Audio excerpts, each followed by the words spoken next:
After Claire came back, people said she seemed calmer.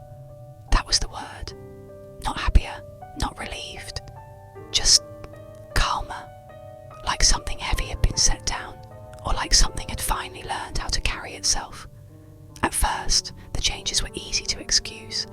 She spoke less, listened more.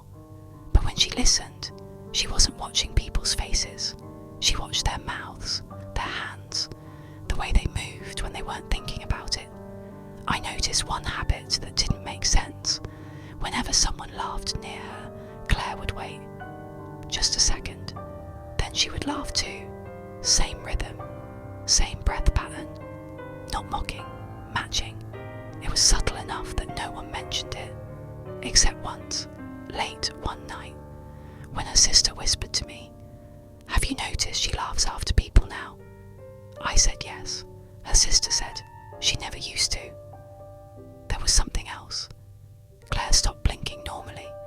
Not never, just less. When she was focused on someone, her eyes stayed open a fraction too long. When she finally blinked, it was deliberate, complete, as if she was reminding herself to do it. One evening, her sister confronted her gently, not accusing, not frightened, just tired. She asked, "Where did you go that week?" Claire didn't answer right away. She touched her own wrist with 2 fingers, like she was checking a pulse. Then she said, "I stayed where people go when they aren't being remembered." That should have sounded poetic. It didn't. It sounded factual. After that, her sister stopped sleeping well. She said Claire stood outside her bedroom door some nights, not knocking, just standing there, breathing. When asked about it, Claire said, "I was listening." Listening for what? No one ever found out. The first time someone tried to correct Claire, really correct her, it went badly. A friend laughed and said, "You're copying me again." Claire tilted her head, and for just a moment, her smile slipped, not into anger, into confusion, like a mask that didn't sit right. Then she said, very quietly, almost kindly, "People don't like it when you notice."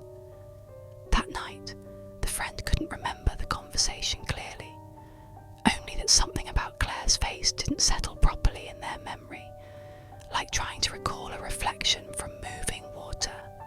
That was when I stopped reading psychology and started reading folklore, stories that didn't ask if something was real, but how it behaved. I found the same pattern repeated again and again. A thing that learns people by proximity, that doesn't replace the dead, it replaces the remembered. A thing that cannot enter a life unless it's accepted as familiar. A mimic that feeds on recognition. It doesn't take you, it lets you go unnoticed. And the price is simple. Once enough people accept it as you, you stop being you.